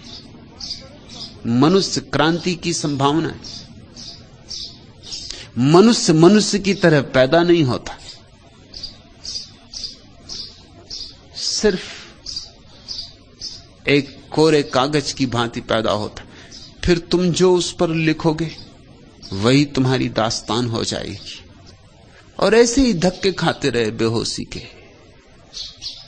ऐसे ही चलते रहे जैसे कोई शराबी रास्ते पर चलता रहता, तो जीवन असत्य हो जाएगा। एक शराबी रास्ते पर चल रहा है, एक पैर तो उसने सड़क पर रखा हुआ है और एक सड़क के किनारे की पटरी पर। अब बड़ी मुश्किल में है, चलना बड़ा मुश्किल। एक तो शराब पिए है, एक पैर ऊपर एक पैर नीचे, बड़ी अड़चन हो रही, बड़ा कष्ट पा रहा है। एक आदमी ने पूछा कि भाई तुम बड़े कष्ट में मालूम पड़ते। उसने कहा कष्ट में मालूम ना पड़ूं तो क्या पढ़ूं, कोई भूकंप हो गया या क्या हुआ, लेकिन भी होश नहीं।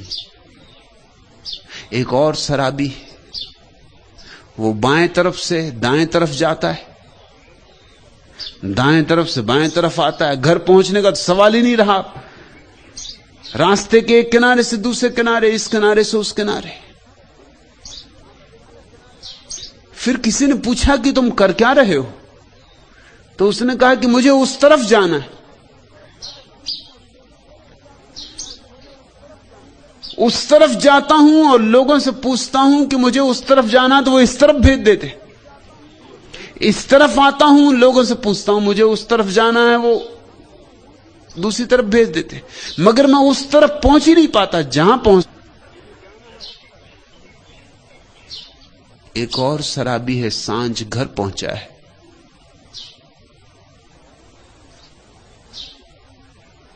चाबी ताले में डालने की कोशिश करता है मगर हाथ कप रहे। चाबी है कि ताले में नहीं जाती। एक पुलिस वाला रास्ते पे खड़ा देख रहा है, दया खा गया। दया और पुलिस वाले में अक्सर होती नहीं। कुछ अपवाद रहा होगा। पास आया और कहा कि भाई लाओ मैं तुम्हारे ताला खोल दूं, तुमसे ना खोलेगा। उसने कहा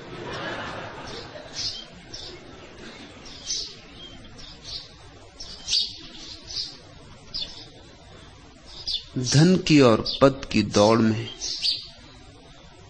अगर तुम मूर्छित रहे, अगर व्यर्थ को संग्रहित करने में ही सारा जीवन गमाया, अगर अंधे की भांति जिए और अंधे की भांति मरे और ध्यान नहीं है, तो समझना कि अंधे हो।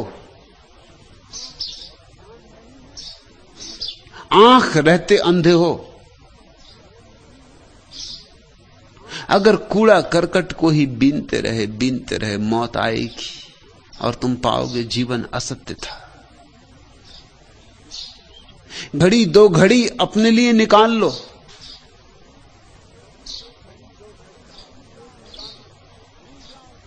घड़ी दो घड़ी भूल जाओ संसार को। घड़ी दो घड़ी आंख बंद कर लो, अपने में डूब जाओ। तो ये घड़ी दो घड़ी में जो तुम्हें रस मिलेगा, जो स्वाद अनुभव होगा, वह तुम्हारे जीवन को सत्य कर जाएगा। ध्यान है तो जीवन सत्य है, ध्यान नहीं है तो जीवन असत्य है। यदि सत्य नहीं जीवन में कुछ, यहां जीवन की मनुहारों को अब विधि की छलना कैसे कह दूं? यदि सत्य नहीं जीवन में कुछ तो सपना भी कैसे कह दूं? बंधन जीवन का भार कभी, बंधन से होता प्यार कभी, बनता भी और बिगड़ता भी आशा का लघु संसार कभी। अपनापन आज न अपना है, किसको कैसे अपना कह दूं? यदि सत्य नहीं जीवन में कुछ तो सपना भी कैसे कह दूं? ना तो जीवन को सत्य कहा जा सकता है और ना सपना कहा जा सकता है, सब तुम पर निर्भर है। ज्ञानियों ने कहा है संसार असत्य है, जीवन असत्य है, वो तुम्हारी वजह से कहा है। भीड़ तो अंधों की है, आंख वाला कभी कोई एकांत होता है। आंख वाले की बात तो अपवाद है और अपवाद से केवल नियम सिद्ध होता है। बुद्धों ने अगर कहा है कि जीवन असत्य है तो तुम्हें देखकर कहा है, ख्याल रखना, ये तुम्हारे जीवन के संबंध में कहा है। बुद्ध का जीवन तो असत्य नहीं। अगर बुद्ध का जीवन असत्य है तो फिर सत्य होगा ही क्या? बुद्ध का जीवन तो परम सत्य है। लेकिन बुद्ध ने जब कहा संबंध में यह वक्तव्य है, तुम्हारा जीवन असत्य है क्योंकि तुम्हारा जीवन व्यर्थ की तलाश में लगा है। तुम मृग मरीचिकाओं के पीछे भाग रहे हो, तुम इंद्रधनुषों को पकड़ने की कोशिश में लगे हो। दूर से बड़े सुंदर, दूर के ढोल सुहावने, जब इंद्रधनुषों पे हाथ बांध लोगे मुट्ठी तो कुछ भी ना मिलेगा, भाप भी ना मिलेगी। शायद पानी की कुछ दो चार बूंदें हाथ में छूट जाएं। न कोई रंग होगा, न कोई सौंदर्य होगा। इंद्रधनुषों के पीछे दौड़ोगे, जीवन के संबंध में क्या कहें? कहें तो कौन समझेगा? कहें तो शायद कहीं भूल ना हो जाए, कहीं दूसरे लोग गलत ना समझ लें।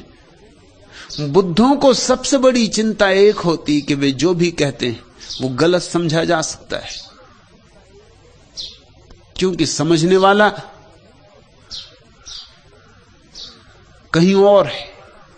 बुद्ध जीते हैं शिखरों पर, गौरी शंकर पर, हिमाच्छादित, जहां सूर्य का सोना बरसता है वहां, और तुम रहते हो अंधेरी घाटियों में, तलघरों में। वे अपने स्वर्ण हानि से बोलना पड़ता, एक एक शब्द तौलना पड़ता है। वे जानते हैं भली भांति कि जीवन सत्य है, लेकिन उनका जीवन सत्य है। उन जैसे लोग कितने हैं, और उन जैसे जो लोग हैं उनसे कहने की कोई जरूरत नहीं, उन्हें तो पता ही है। बुद्ध महावीर से कहें कि जीवन सत्य है तो महावीर समझेंगे, लेकिन महावीर को तो खुद ही पता है कहना क्या है। तुम्हें मालूम, दोनों एक ही साथ एक ही समय में हुए, एक ही प्रदेश में, बिहार में, दोनों परिभ्रमण करते रहे। दोनों के परिभ्रमण के कारण ही तो उस प्रदेश का नाम बिहार पड़ा।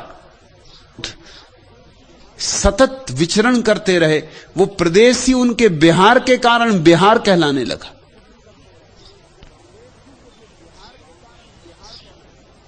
कभी कभी एक ही गांव में ठहरे मगर मिलना नहीं हुआ, और एक बार तो ऐसा भी हुआ कि एक ही धर्मशाला में ठहरे फिर भी वार्ता न हुई।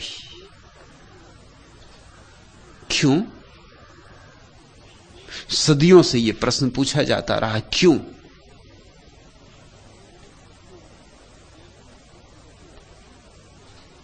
जैनों से पूछोगे तो वो कहेंगे अगर बुद्ध को मिलना था तो आना था महावीर के पास।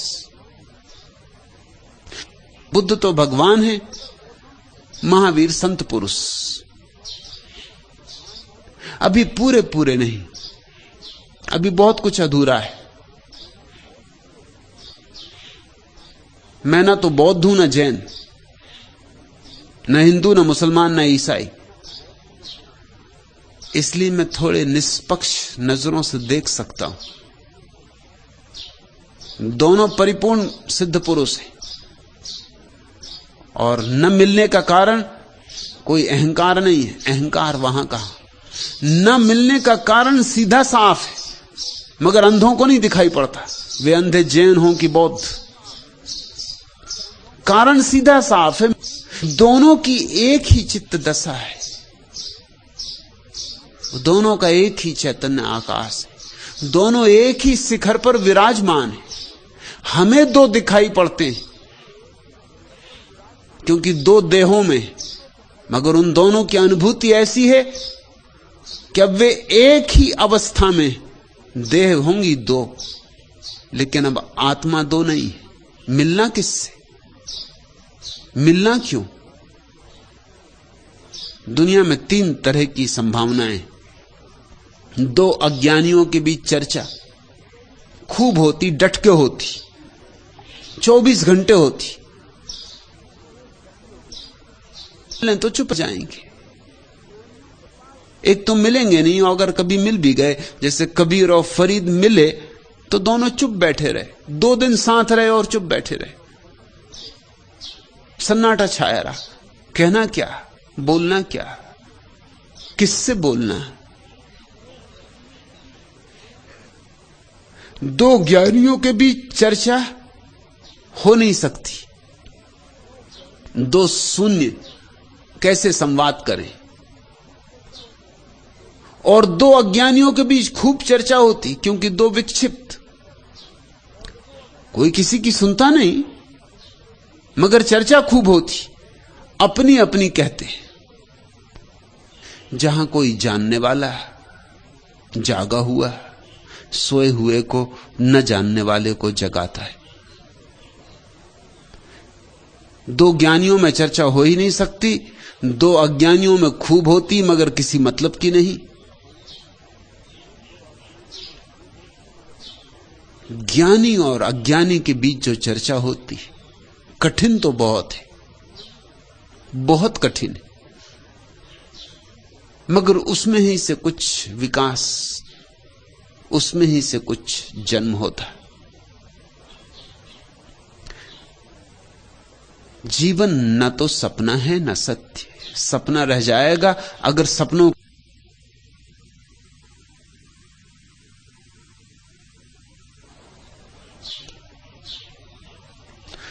तुम उखड़ती सांस की अनुगूंज, जीवन का अडिग विश्वास वाला गीत मैं हूं। यह नहीं संघर्ष में झेली व्यथा तुमने, राह में झूलता रंगीन झूलों में। व्यथा का भाग पाया हम सभी ने, किंतु विस्बन छा गया है वह तुम्हारी चेतना पर। जबकि मैंने झेल उसको प्राण में पाया नया उन्मेष जीवन की प्रभा का। इसलिए ही तुम उखड़ती सांस की अनुगूंज, जीवन का अडिग विश्वास वाला गीत मैं हूं। जीवन में क्रोध है, घर बना दे, मिट्टी को छू दे और सोना हो जाए, उसी कला का नाम धर्म है। क्रोध को करुणा बनाया जा सकता है, काम को राम बनाया जा सकता है, संभोग को समाधि बनाया जा सकता है। देखते नहीं, बाजार से खाद खरीद के लाते हो, दुर्गंध ही दुर्गंध फैल जाती घर में। अब इस खाद को अगर अपनी बैठक खाने में ढेर लगा कर रख लो तो एक ही काम रहेगा कि कोई अतिथि नहीं आएगा तुम्हारे घर, इतना ही फायदा होगा। लेकिन यही खाद किसी कुशल माली के हाथ में बड़ी सुगंध बन जाती। वो इसे घर में नहीं रखता, इसे बगीचे में, जमीन पे छितराता है। यही गुलाब बन के हंसती, यही चमेली बन के चमकती। कितने रंग और कितनी गंधे इस दुर्गंध से निकल आती। दुर्गंध सुगंध हो सकती है।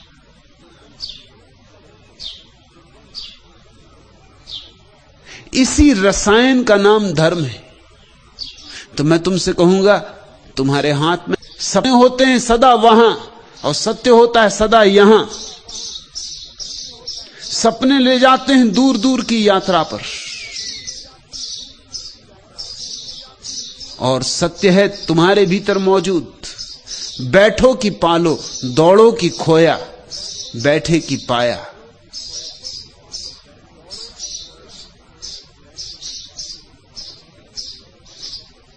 मेरे जीवन की बगिया में पतझड़ यह भेजा है तुमने ही, स्वागत है।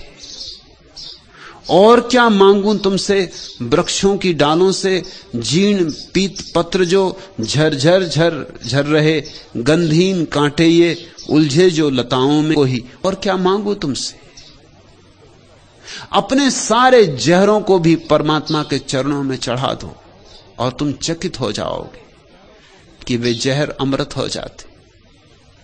सब चढ़ा दो बेशर्त, सब समर्पित कर दो,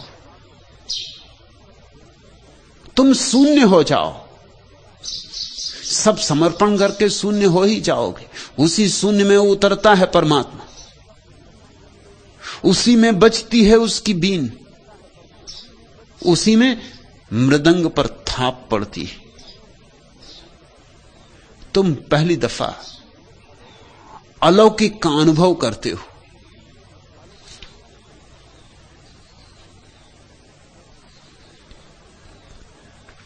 आखिरी प्रश्न, भगवान बलिहारी प्रभु आपकी अंतर ध्यान दिलाए। मंजू,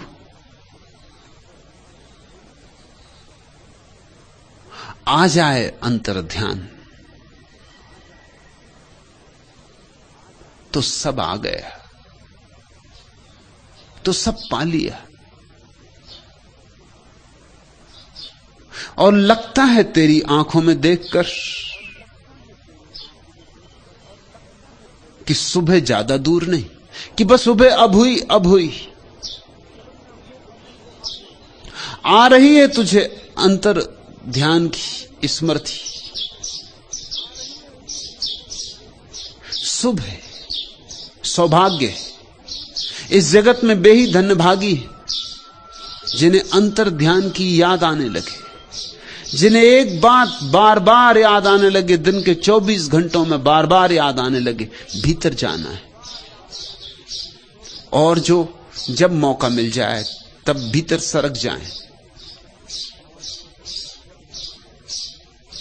एक ज़ैन फकीर को निमंत्रित किया था कुछ मित्रों ने भोजन के लिए। 7 मंजिल मकान, बहुत मेहमान इकट्ठे थे, कोई 25 मेहमान थे। गृहपति द्वार पर ही अटका है। तभी उसे ख्याल आया कि प्रमुख मेहमान का क्या हुआ, उस ज़ैन फकीर का क्या हुआ। लौट कर देखा, वह फकीर तो अपनी कुर्सी पर पालथी मार के बैठ गया है, आंखें बंद, जैसे बुद्ध की प्रतिमा हो, संगमरमर की प्रतिमा हो, ऐसा शांत, ऐसा निश्चल उसका रूप, उसकी शांति, उसका आनंद सम्मोहित कर लिया गृहपति को। खींचा चलाया जैसे कोई चुंबक से खींचा। ये पूछना है कि हम सब भागे, आप क्यों नहीं भागे? फकीर ने कहा, भागा तो मैं भी, मैं भीतर की तरफ भागा, तुम बाहर की तरफ भागे। जहां जिसकी मंजिल है, जहां जो सोचता है सुरक्षा है, उस तरफ भागा। और मैं तुमसे कहता हूं, तुम्हारा भागना व्यर्थ, क्योंकि भूकंप यहां भी है, भूकंप 6वीं मंजिल पर भी है, भूकंप 5वीं मंजिल पे भी है, भूकंप 4थी मंजिल पे भी है, भूकंप सब मंजिलों पर है। भाग कहां रहे हो? जो 5वीं मंजिल पे हैं वो भी भाग रहे हैं, जो 3री मंजिल पे हैं वो भी भाग रहे हैं। भूख कहूंगा कि नहीं भागा, तुम्हारी समझ में ना आया हो, क्योंकि तुम एक ही तरह के भागने को पहचानते हो। मैं हाथ पैर से नहीं भागा, मैंने शरीर का उपयोग नहीं किया, क्योंकि इसका उपयोग तो बाहर की तरफ भागना हो तब करना होता है। शरीर तो मैंने शिथिल छोड़ दिया, विश्राम में छोड़ दिया और सरक गया अपने भीतर। वहां बड़ी सुरक्षा है, क्योंकि वहां अमृत है, वहां कोई मृत्यु नहीं। चिंता थी मुझे तो सिर्फ एक, कि कहीं ऐसा ना हो कि भीतर पहुंचने के पहले मर जाऊं। बस जब भीतर पहुंच गया फिर निश्चिंत हो गया। अब कैसी मौत, अब किसकी मौत? खुले वातायन से आती हुई जुन्हाई साही, तेरी छवि का सुधि सम्मोहन आज बिखर कर सिमट चला है मेरे मन में। छलक उठा है उर का गागर किसी एक अज्ञात ज्वार से, किन सपनों के मदिर भार से, किन किरणों के परस प्यार से। पल भर में यूं आज अचानक यह किस रूप परी विरहन के उर की पीड़ा, मेरे जी में भी चुपके से तिर आई है यूं अनजाने। गूंज उठा है अंतर जीवन किस फेनिल अरुणाभ राग से, किन फूलों के मधुपराग से पुलकित हो आया है आकुल मधु समीर। जी के इस कानन में भी ठहरे हुए तालाब का पानी हिला दिया। तन्हाइयों के बजरे किनारे पर लग गए, ऐसा यकीन हमको किसी ने दिला दिया। यह क्या मजाक है कि बहारों के नाम से पूरा चमन मिठा के नया गुल खिला दिया। मुद्दत गुजर गई थी हमें यूं ही चुप हुए, कल से बहक उठे हैं हमें क्या पिला दिया। मंजू पियो, यह तो मधुशाला है। मैं तुम्हें कोई सिद्धांत नहीं सिखा रहा हूं, शुद्ध शराब पिला रहा हूं। अंगूरों से निचोड़ रहा है, जाता ही रहा है, जो रोज आता जाता रहा है। वह ज़ेन फकीर अपने भीतर पहुंच सका क्योंकि रास्ता परिचित था, बहुत बार आया गया था। ये मत सोचना कि मौत जब आएगी तब अचानक ध्यान कर लेंगे, ये नहीं होगा। मौत अचानक आएगी। जीवन भर धन की चिंता की थी, मरते वक्त की धन की ही चिंता तुम्हारे सिर पर सवार रहेगी।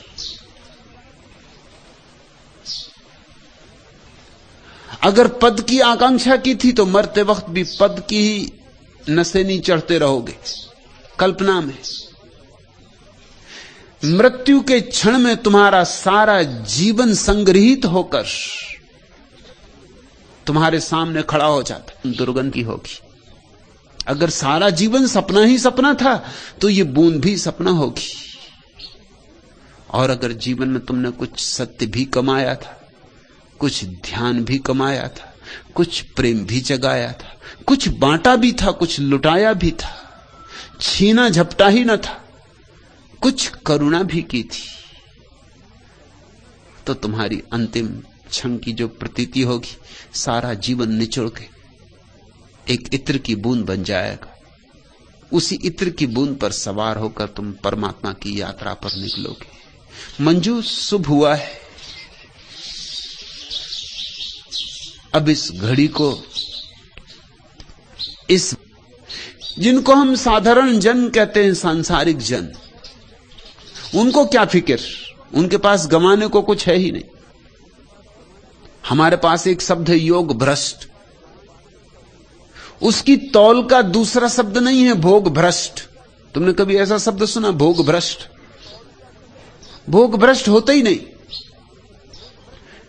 समतल जमीन पे चलोगे तो कहीं गिरोगे, लेकिन पहाड़ों की ऊंचाइयों पर चढ़ोगे तो गिर सकते हो। योग भ्रष्ट होता है। मंजू, एक घड़ी करीब आ रही सरकती हुई, जो बड़ी कीमत की होगी। अंतर्ध्यान की याद आनी शुरू हुई है, लेकिन सजग होकर, खूब सजग होकर 2-4 कदम और फिर मैं तुमसे कहता हूं, सुबह करीब है, आखिरी तारे ढलने लगे, सूरज उगा, अब उगा, तब उगा, जरा प्रतीक्षा, जरा धैर्य, और वह महत्वपूर्ण घटना घट सकती है जिसकी तलाश में सारे लोग जाने अनजाने भटक रहे। उसे कहो आनंद की खोज, सत्य की खोज, परमात्मा की खोज, मोक्ष की खोज, या जो भी